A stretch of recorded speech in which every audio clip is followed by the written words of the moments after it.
Welcome दोस्तों, स्वागत करता हूं आप सभी का अपने YouTube चैनल में। तो कैसे हैं आप लोग? उम्मीद करता हूं कि अच्छे होंगे। आज बात करेंगे एक खास टॉपिक पे, वो है कि क्या चुंबन करने से, किस करने से STD का ख़तरा बढ़ता है। क्या STD या STI रोग आपको लग सकते हैं चुंबन करने से? इस पे हम आज बात करने वाले हैं। तो वीडियो बहुत ख़ास है, वीडियो को पूरा देखिएगा, स्किप मत करिएगा। और जो लोग नए हैं, चैनल पे पहली बार आए हैं, रिक्वेस्ट है कि चैनल को सब्सक्राइब कर लें, वीडियो को लाइक करें, शेयर करें।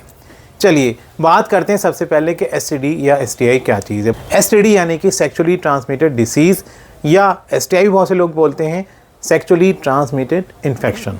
उदाहरण के तौर पे HIV, इसके अलावा और भी कई तरह के रोग हैं जैसे कि सिफिलिस, गोनोरिया और क्लेमाइडिया। अब सबसे पहले हम बात कर लेते हैं जो हमारा टॉपिक था, जो हमारा मुद्दा था कि क्या किस करने से, चुंबन करने से ये रोग लग सकता है। तो देखिए क्या है कि मिलन करते समय यानी कि इंटीमेट करते समय तो ये रोग लग जाते हैं। यदि व्यक्ति संक्रमित है तो ये रोग दूसरे व्यक्ति को लग जाता है। लेकिन सवाल यहाँ पे ये है कि क्या चुंबन करने से भी संक्रमण एक व्यक्ति से दूसरे व्यक्ति को ट्रांसफ़र हो जाता है? तो जवाब जानने से पहले कुछ बातें आप थोड़ा सा सुन लीजिए और आपको जवाब भी फिर मिल जाएगा।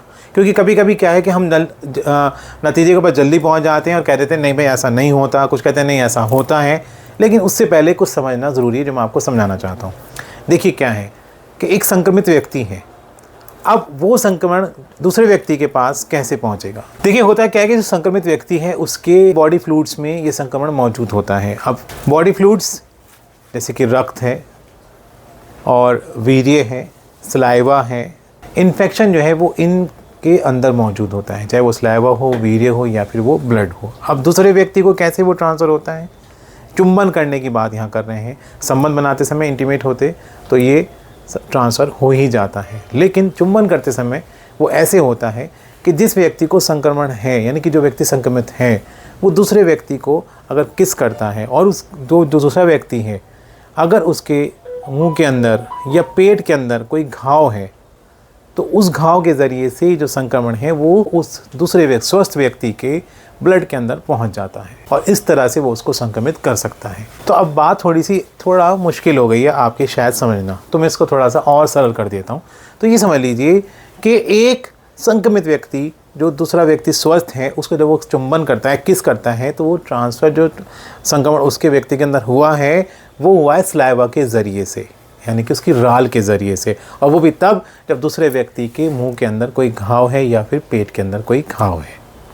तो उम्मीद करता हूँ कि यहाँ तक अब आप समझ गए होंगे। तो देखिए सलाइवा के अंदर जो संक्रमण की मात्रा है वो जो बाकी फ्लूइड्स हैं जैसे कि वीर्य हो गया या रक्त हो गया उसके कंपेयर में कम होती है। तो हम ये भी नहीं कह सकते कि हाँ संक्रमण हो ही जाएगा या उससे हो सकता है, और ये भी नहीं कहा जा सकता कि नहीं हो सकता। तो संभावना बनी रहेगी ऐसा होने की। तो आप यदि इस तरह के कोई संबंध बना रहे हैं अपने पार्टनर के साथ में तो आप ध्यान रखें, अगर आपका पार्टनर HIV या फिर STD से ग्रसित है तो आप अपने पार्टनर से जो गीला चुंबन है, यानी कि जिसमें सलाइवा ट्रांसफ़र हो सके आपका और आपके पार्टनर का, तो उससे आप बचें तो बेहतर रहेगा। यानी कि बचाव ही आपका उपचार रहेगा। और यहाँ पे मैं एक बात और स्पष्ट करना चाहता हूँ कि हर रोग के लिए जो कि STD के अंदर आते हैं वो अलग अलग तरीके से ये संक्रमण फैलता है। लेकिन मैंने यहाँ पे जो ये वीडियो बनाई है, जो मेरा टारगेट था वो था HIV को लेकर के, क्योंकि ज़्यादातर जो परेशानियाँ सामने आती हैं वो HIV को लेकर के आती। तो उम्मीद करता हूँ कि वीडियो आप लोगों को पसंद आई होगी और समझ में भी आई होगी।